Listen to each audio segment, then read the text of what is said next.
Di bawah langit Surabaya yang membara, di mana terik matahari seolah melelehkan aspal dan deru ribuan sepeda motor menciptakan musik latar yang tak pernah henti, Ustazah Zahra Al-Fathimah melangkahkan kakinya dengan ketenangan yang kontras. Wanita muda berusia 25 tahun itu mengenakan gamis berwarna gading yang sederhana, ujungnya hampir menyapu debu jalanan yang beterbangan. Kerudung senada yang membingkai wajahnya yang teduh seolah menjadi perisai dari panas dan hiruk-pikuk kota yang ganas. Penampilannya yang bersahaja adalah cerminan dari jiwanya. Seorang pendidik di sebuah pesantren kecil di kawasan Ampel, dihormati karena ilmunya dan dicintai karena kelembutannya. Wajahnya yang lembut tidak menampilkan jejak amarah, meskipun di dalam dadanya masih tersimpan gumpalan kekesalan dari insiden kecelakaan yang terjadi beberapa hari lalu. Mobil Avanza tuanya, satu-satunya kendaraan yang ia andalkan untuk berdakwah dari satu majelis taklim ke majelis lainnya, kini terparkir di halaman Polsek Wonokromo, diamankan pasca kecelakaan. Itulah alasan ia berada di sana hari itu, di tengah panas yang menyengat, dengan satu tujuan sederhana, mengambil kembali kendaraannya. Langkah-langkahnya terasa ringan, meski pikirannya dipenuhi selapis kabut kekhawatiran. Ia sudah menyelesaikan segalanya. Beberapa hari yang lalu, seorang pengendara ojek online tiba-tiba memotong jalurnya secara mendadak. Ia membanting setir, namun tabrakan tak terhindarkan. Tanpa membuang waktu, Zahra membawa pengendara yang terluka itu ke rumah sakit terdekat, menanggung seluruh biaya pengobatannya, dan bahkan mengunjungi keluarganya untuk meminta maaf secara langsung. Keluarga korban, melihat ketulusan dan tanggung jawabnya, menerima permintaan maaf itu dengan lapang dada. Mereka sepakat menyelesaikan masalah ini secara kekeluargaan, menyadari bahwa itu murni musibah, bukan kesengajaan. Namun, hukum tetaplah hukum. Prosedur tetap berjalan, dan mobilnya harus ditahan polisi dengan dalih sebagai barang bukti. Zahra tak pernah menyangka, urusan yang seharusnya sudah tuntas dengan damai justru menyeretnya ke tempat yang paling ia hindari.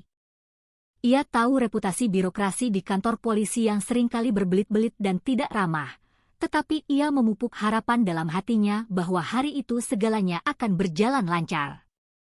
Baginya, mengambil mobil hanyalah sebuah formalitas. Namun, begitu ia melewati gerbang Polsek Wonokromo yang kokoh, dengan lambang Garuda Pancasila yang terpampang angkuh di atasnya, Zahra merasakan atmosfer yang berbeda. Udara terasa lebih berat, lebih menyesakkan. Ada tatapan-tatapan dingin dari para petugas yang berjaga di pos depan. Tatapan yang seolah menelanjanginya, menilainya bahkan sebelum ia sempat membuka mulut.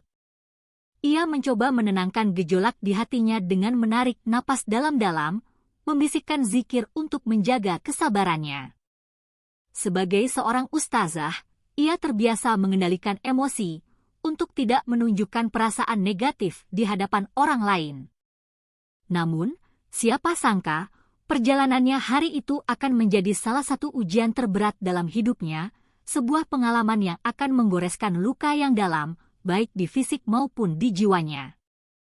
Setelah menunggu hampir 1 jam di ruang pelayanan yang sesak dan pengap, di mana aroma keringat bercampur dengan bau kertas-kertas tua, nama Zahra Al-Fathimah akhirnya dipanggil.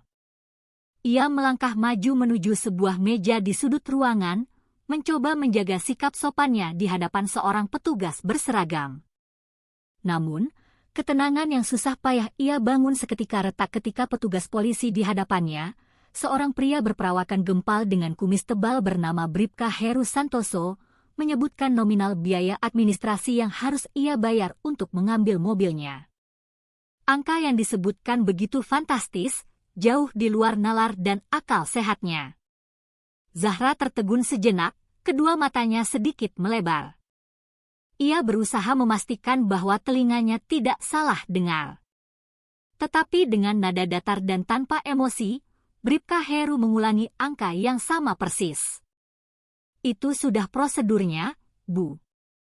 Kalau tidak dibayar, mobilnya tidak bisa diambil, ujar petugas itu dengan wajah tanpa ekspresi, seolah kesewenang-wenangan yang baru saja ia ucapkan adalah hal yang paling wajar di dunia. Darah Zahra mulai terasa hangat, mengalir lebih cepat di pembuluhnya. Ia mencoba menahan diri, berbicara dengan suara yang tenang dan terukur, menjelaskan bahwa masalah terkait kecelakaan tersebut sudah diselesaikan secara damai dengan keluarga korban. Ia menekankan berulang kali bahwa tidak ada tuntutan hukum apapun yang tersisa. Namun, respons yang ia dapatkan justru semakin menyulut kekesalannya. Bribka Heru hanya mengangkat bahu dengan acuh tak acuh, seolah penjelasan Zahra tak lebih dari sekadar angin lalu.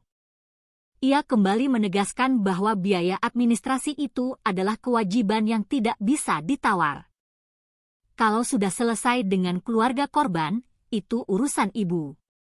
Tapi ini aturan di kantor kami, katanya, kali ini dengan nada yang terkesan meremehkan, seolah Zahra adalah warga bodoh yang tidak mengerti apa-apa.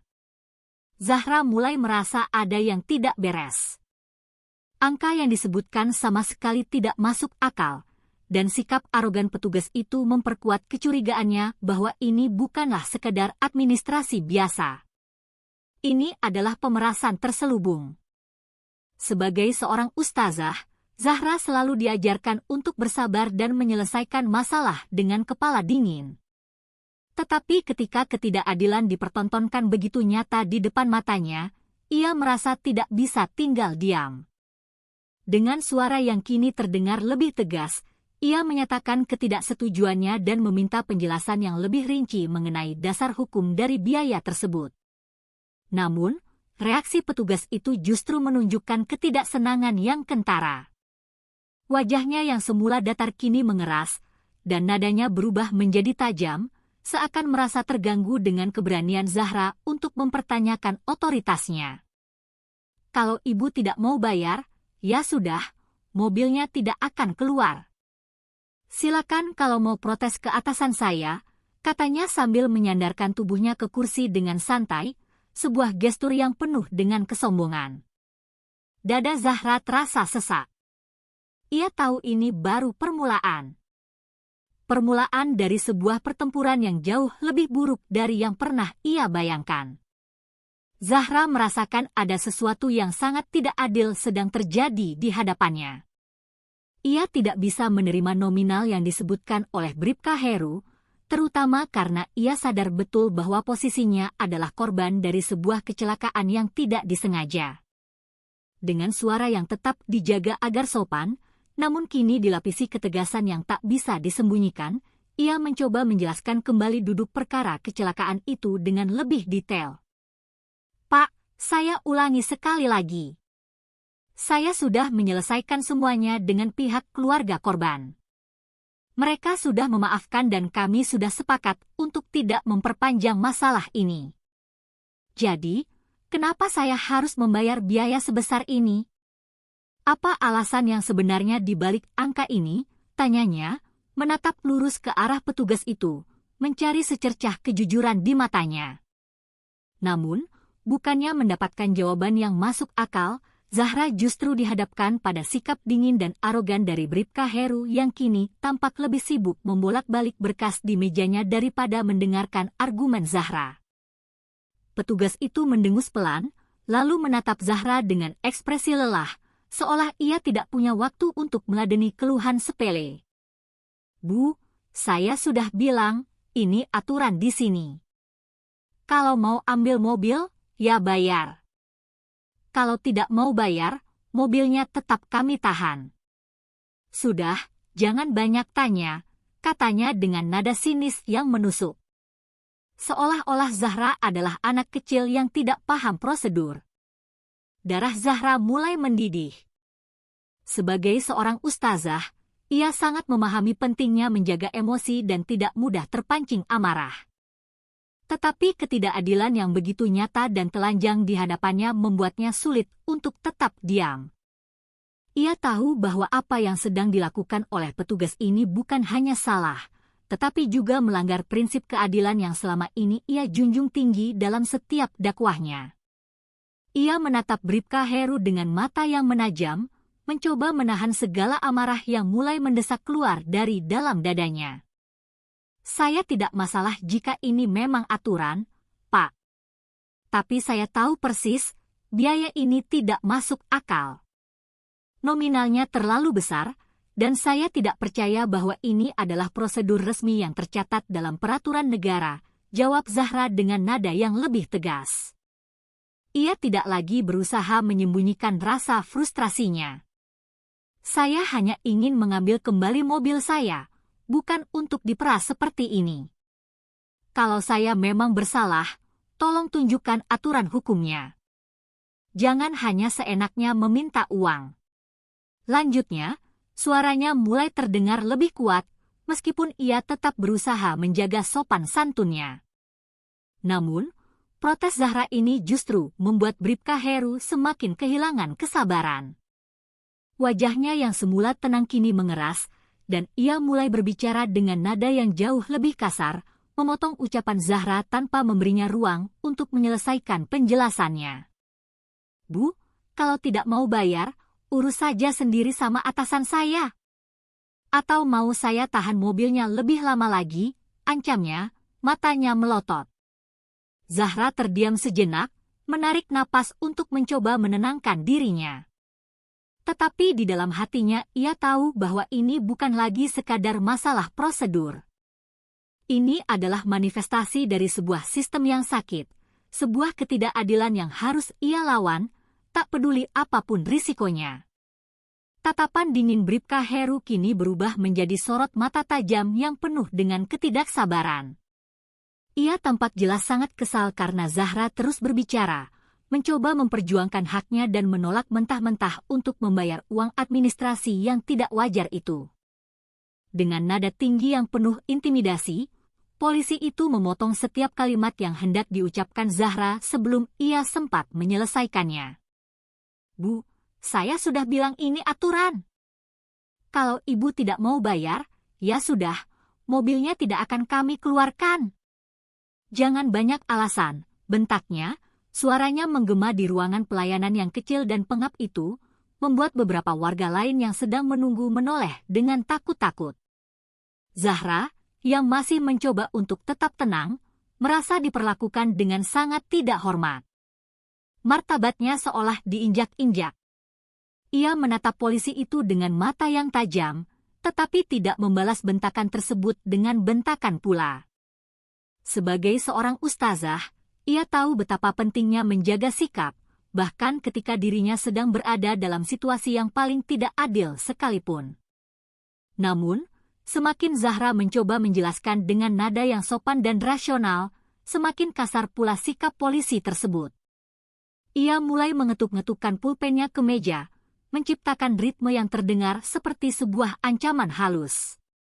Seolah ingin menunjukkan bahwa ia memiliki kekuasaan penuh atas situasi ini, dan Zahra hanyalah seekor lalat yang mengganggu. Ibu pikir saya punya waktu untuk mendengarkan ceramah ibu? Kalau sudah saya bilang begitu, ya ikuti saja. Jangan berlagak tahu segalanya, katanya dengan nada merendahkan, sambil menyandarkan tubuhnya ke kursi dengan sikap yang sangat arogan. Zahra, yang biasanya memiliki cadangan kesabaran yang tak terbatas, mulai merasa kesabarannya diuji hingga ke titik terendah. Tidak ada satupun upaya dari polisi itu untuk memberikan solusi atau penjelasan yang masuk akal. Sebaliknya, ia malah semakin menunjukkan sikap bermusuhan, seolah ingin menekan Zahra agar menyerah dan menerima ketidakadilan yang disodorkan kepadanya. Ketegangan di ruangan itu semakin terasa pekat. Udara seakan berhenti bergerak. Suara Bribka Heru yang sebelumnya hanya berbicara dengan nada sinis, kini berubah menjadi penuh ancaman, seolah mencoba mengintimidasi Zahra hingga ke tulang sumsumnya. Saya bisa bikin ini jadi lebih sulit untuk ibu kalau ibu terus membantah. Mau mobil ibu berkarat di sini, katanya sambil memelototi Zahra, seolah tatapannya bisa membakar lubang di kerudung wanita itu. Ia bahkan tidak lagi berusaha menyembunyikan kekesalannya. Wajahnya merah padam, dan nada bicaranya semakin meninggi setiap detiknya. Zahra tetap berdiri tegak, Kedua tangannya terkepal di balik gamisnya, mencoba menahan diri agar tidak terpancing emosinya. Namun di dalam hatinya, ia merasa ada sesuatu yang lebih besar sedang terjadi di sini. Ini bukan hanya tentang mobilnya, bukan hanya tentang dirinya, tetapi tentang bagaimana kekuasaan begitu mudah disalahgunakan oleh orang-orang seperti polisi yang ada di depannya. Sementara Zahra tetap berusaha mempertahankan ketenangannya, jelas sekali bahwa Bribka Heru terus berusaha memprovokasi, memaksanya untuk tunduk pada ketidakadilan dengan cara yang paling kasar dan tidak manusiawi. Kemarahan Bribka Heru mencapai puncaknya. Wajahnya yang merah padam kini seperti bara api, napasnya memburu tak beraturan, dan setiap gerak tubuhnya menunjukkan bahwa ia telah kehilangan seluruh kendali atas dirinya. Tanpa peringatan apapun, tangannya yang kekar terangkat tinggi, lalu dengan kecepatan yang mengejutkan, meluncur ke arah wajah Zahra. Sebuah pukulan keras mendarat telak di pipi ustazah muda itu, membuat tubuhnya terhuyung ke belakang. Suara tamparan yang nyaring itu menggema di ruangan kecil yang seketika menjadi sunyi senyap. Semua orang terdiam, kaget. Mata Zahra membelalak saat rasa sakit yang tajam dan panas menjalar dari pipinya ke seluruh wajah. Dunia seakan berputar sejenak. Darah segar yang terasa asin mulai mengalir dari sudut bibirnya yang pecah akibat pukulan tersebut, menetes perlahan ke gamis berwarna gading yang tadinya bersih, menciptakan noda merah yang mengerikan. Suasana berubah mencekam. Beberapa polisi lain di ruangan itu hanya bisa terpaku di tempat mereka, mata mereka membelalak tak percaya. Tidak ada satupun yang bergerak untuk menghentikan tindakan keji tersebut. Zahra memegang pipinya yang kini terasa panas dan berdenyut. Darah yang terus mengalir membuat jari-jarinya terasa lengket. Ia menatap polisi itu dengan sorot mata yang tajam, sorot mata yang tidak menunjukkan ketakutan, melainkan kobaran amarah yang mulai membara di dalam jiwanya. Namun, sebelum ia sempat berkata apa-apa, Bribka Heru kembali mendekat dengan langkah besar, auranya kini penuh dengan ancaman yang nyata. Kamu pikir kamu siapa? Hah! Berani macam-macam di sini, bentak polisi itu dengan suara yang mengguntur. Wajahnya semakin merah, urat-urat di lehernya menonjol seperti akar pohon. Ia tidak berhenti di situ. Tangannya yang kasar meraih kerah gamis Zahra, menariknya dengan begitu kuat hingga Zahra hampir kehilangan keseimbangannya. Bayar sekarang juga, atau kamu tidak akan keluar dari sini dengan utuh, ancamnya. Suaranya rendah, serak, namun penuh dengan intimidasi yang membuat bulu kuduk merinding. Zahra mencoba menarik napas dalam-dalam, tetapi dadanya terasa sesak, seolah ruangan tersebut semakin kecil dan menekan dirinya dari segala arah. Suasana semakin tidak terkendali. Polisi itu, yang kini sepenuhnya dikuasai oleh amarah buta, tampak tidak peduli lagi bahwa tindakannya telah melewati semua batas kewajaran dan hukum. Sementara itu, Zahra tetap berdiri tegak. Meskipun tubuhnya bergetar hebat karena luka dan rasa sakit yang menderanya, ia tidak menangis. Ia tidak memohon. Ia hanya menatap polisi tersebut dengan mata yang menyala penuh keberanian. Darah yang mengalir dari bibirnya seolah menjadi simbol perlawanannya, tinta merah yang menuliskan kisah perjuangannya melawan ketidakadilan yang begitu nyata di depannya. Polisi-polisi lain yang berada di ruangan itu hanya bisa saling berpandangan, tampak ragu apakah mereka harus menghentikan tindakan brutal atasan mereka itu, atau tetap diam demi menjaga posisi dan keselamatan mereka sendiri. Ruangan kecil itu kini dipenuhi ketegangan yang hampir bisa dirasakan di udara. Zahra tahu, ini bukan hanya soal dirinya lagi. Ini adalah soal mempertahankan prinsip, harga diri, dan keadilan yang selama ini ia yakini dan ia ajarkan. Seakan pukulan keras yang sudah dilayangkan belum cukup untuk memuaskan amarahnya yang meledak-ledak, Bribka Heru kembali mendekati Zahra dengan langkah cepat dan penuh intimidasi. Wajahnya kini bukan hanya tampak kesal, tetapi seperti wajah seorang predator yang siap melahap mangsanya hidup-hidup. Tanpa peringatan, tangannya yang besar dan kuat melingkar di leher Jenjang Zahra, mencengkeram dengan kasar hingga suara napas Zahra terdengar tercekik dan putus-putus. "Kamu pikir bisa seenaknya melawan saya?" "Hah," bentaknya lagi, dengan suara rendah yang bergetar oleh amarah yang tak terkendali. Cengkeramannya semakin kuat setiap detiknya, membuat Zahra sulit bernapas. Tubuh Zahra yang jauh lebih kecil berusaha meronta, tetapi cengkeraman itu terasa seperti rantai besi yang semakin menjerat lehernya. Ia mulai merasakan kepalanya pusing, pandangannya berkunang-kunang. Udara terasa semakin tipis dan dadanya terasa sesak seolah akan meledak. Namun, di matanya, tidak ada ketakutan yang membuatnya menyerah. Yang ada hanyalah tekad baja untuk bertahan. Polisi itu menunduk, mendekatkan wajahnya yang penuh amarah ke arah Zahra, yang masih berusaha mempertahankan ketenangannya meskipun tubuhnya sudah sangat lemah akibat cekikan tersebut. "Dengar baik-baik," desis Bribka Heru dengan nada dingin yang menusuk hingga ke tulang. "Kalau kamu masih berani menantang saya dan tidak bayar sekarang juga, saya pastikan kamu tidak akan keluar dari sini hidup-hidup. Kamu tidak tahu siapa yang sedang kamu hadapi." Ancaman itu terdengar begitu jelas, seperti sebilah pedang yang diarahkan langsung ke jantung Zahra.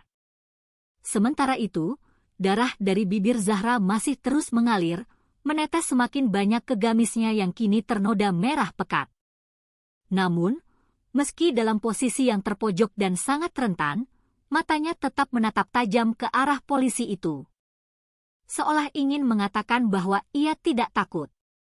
Ia tidak akan membiarkan ketidakadilan ini menang begitu saja. Di ruangan itu, suasana semakin tegang. Beberapa polisi lain yang berada di sana hanya bisa saling melirik dengan cemas. Jelas terlihat keraguan di wajah mereka, apakah mereka harus menghentikan tindakan brutal tersebut atau tetap diam untuk menyelamatkan diri mereka sendiri. Zahra, di sisi lain, mulai merasa tubuhnya melemah, kesadarannya mulai memudar. Tetapi ia tahu, ia harus bertahan. Dalam benaknya, ia terus berdoa, memohon kekuatan kepada Sang Pencipta untuk menghadapi cobaan yang begitu berat ini. Tangan Zahra berusaha meraih tangan polisi yang mencekiknya, tetapi cengkeraman itu terlalu kuat. Ia bisa merasakan amarah yang kini memuncak di dalam dirinya.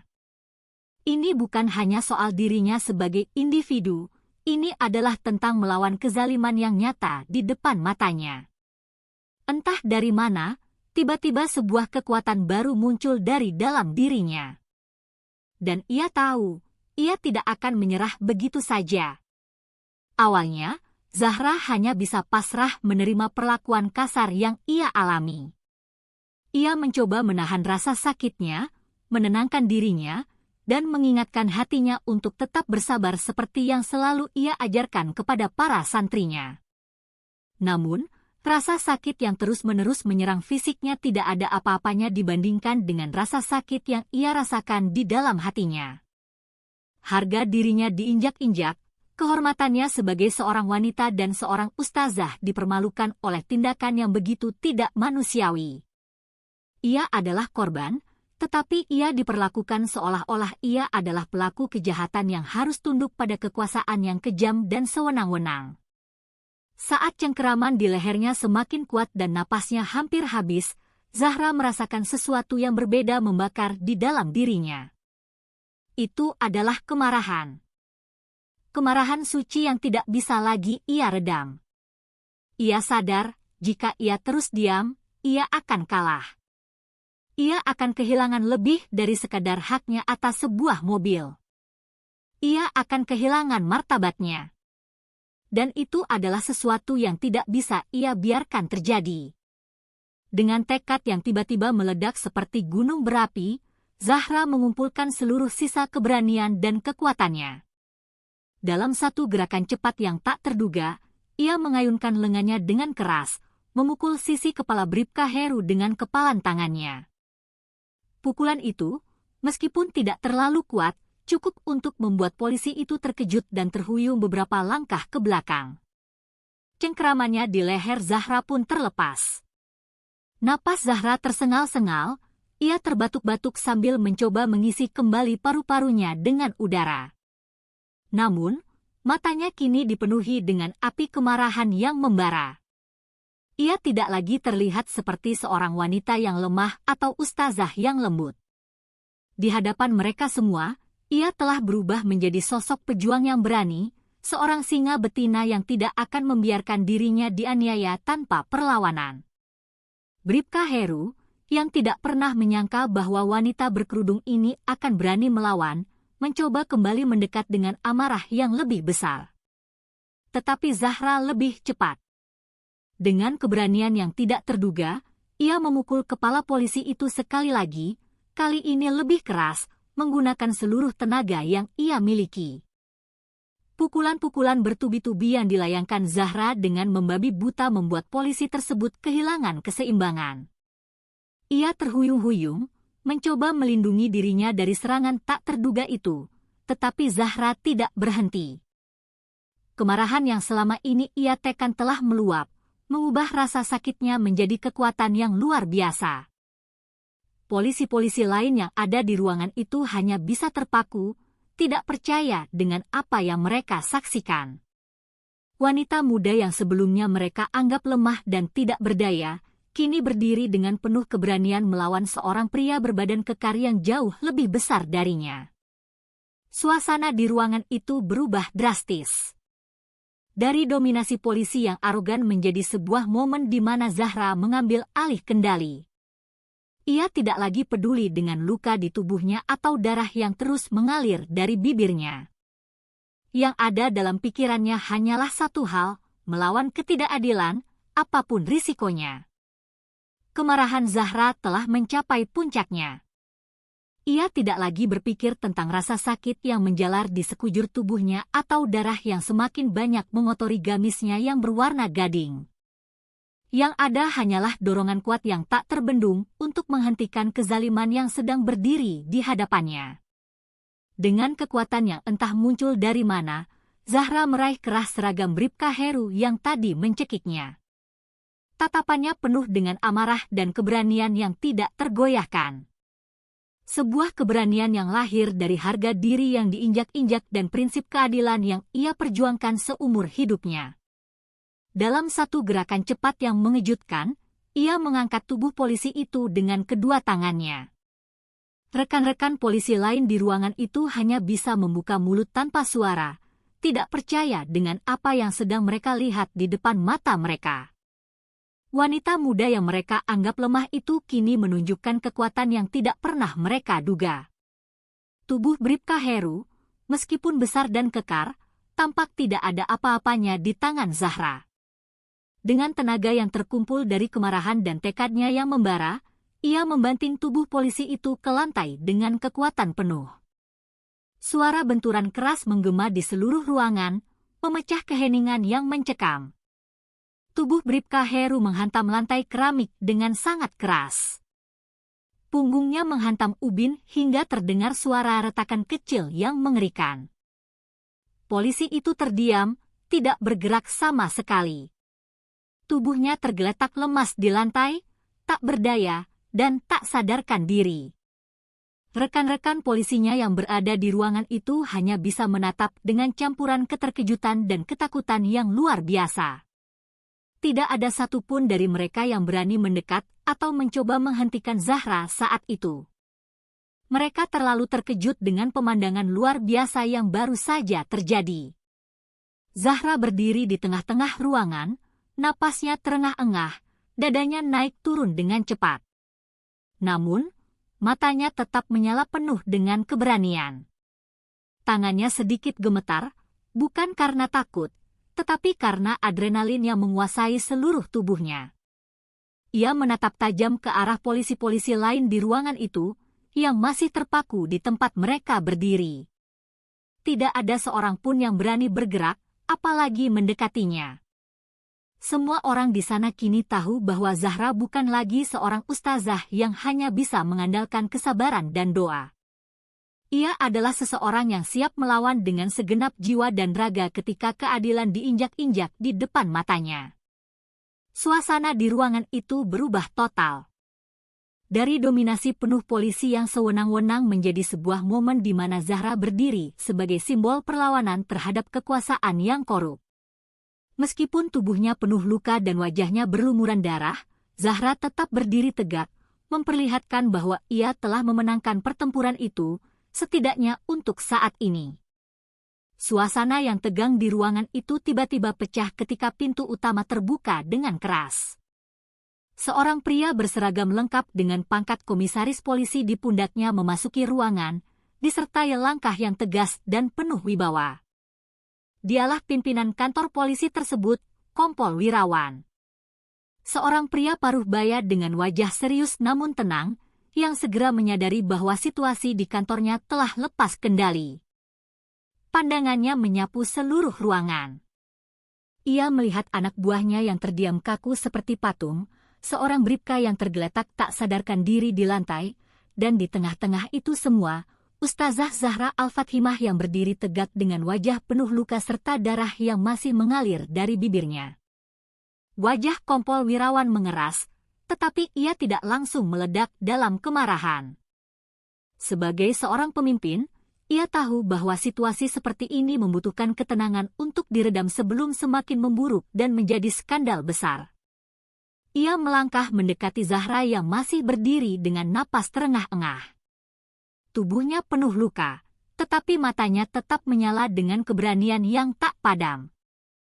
Pimpinan itu menatap Zahra dengan sorot mata yang sulit ditebak, mencoba memahami bagaimana seorang wanita muda yang tampak begitu lembut dan lemah mampu mengubah ruangan ini menjadi medan perlawanan yang begitu mengejutkan.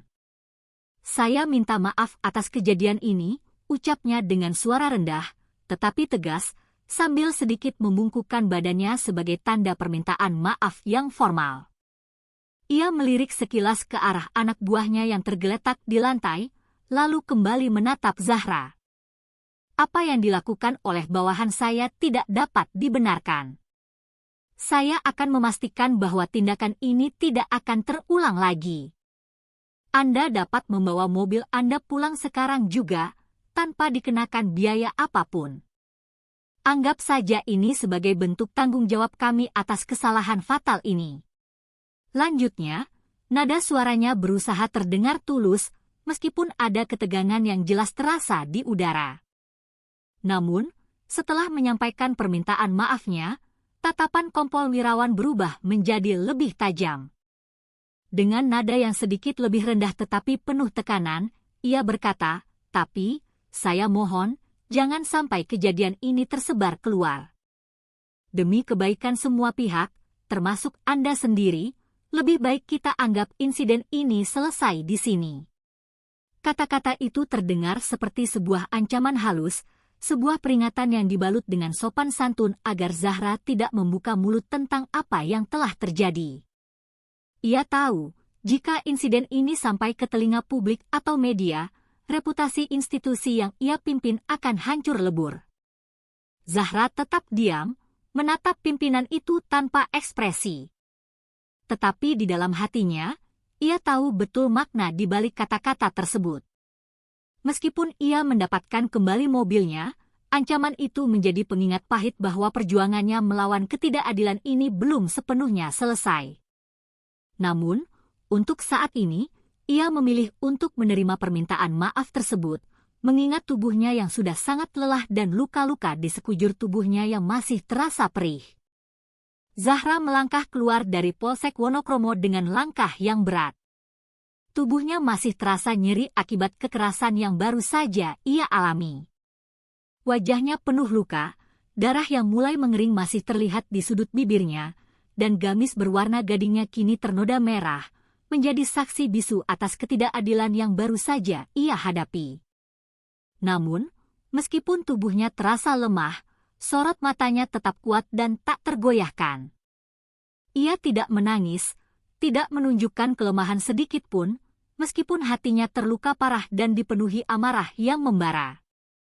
Pengalaman pahit ini bukan hanya meninggalkan luka fisik, tetapi juga bekas yang sangat mendalam di hati dan pikirannya. Setiap langkah yang ia ambil terasa seperti sebuah beban berat, bukan karena rasa sakit, tetapi karena rasa kecewa yang begitu besar terhadap sebuah sistem yang seharusnya melindungi masyarakat, tetapi malah menindas mereka yang lemah. Sesampainya di dekat mobilnya yang telah dikembalikan tanpa biaya, Zahra berhenti sejenak, memandang kendaraan itu dengan perasaan campur aduk. Mobil itu memang telah kembali ke tangannya, tetapi cara ia mendapatkannya kembali meninggalkan rasa pahit yang sulit untuk ia tepis. Ia tahu bahwa permintaan maaf pimpinan polisi tadi hanyalah sebuah formalitas untuk meredam situasi, bukan karena ada niat tulus untuk memperbaiki ketidakadilan. Ancaman halus yang diberikan kepadanya masih terngiang-ngiang di telinganya, mengingatkannya bahwa mereka yang memiliki kekuasaan akan selalu berusaha menekan mereka yang dianggap lemah. Namun, Zahra tidak merasa dirinya lemah. Pengalaman ini justru membuatnya semakin yakin bahwa ada sesuatu yang sangat salah dalam sistem ini, dan ia harus melakukan sesuatu, meskipun itu berarti melawan arus besar yang penuh dengan risiko dan bahaya. Saat Zahra memasuki mobilnya dan menghidupkan mesin, ia menggenggam erat setir dengan kedua tangannya yang masih sedikit gemetar.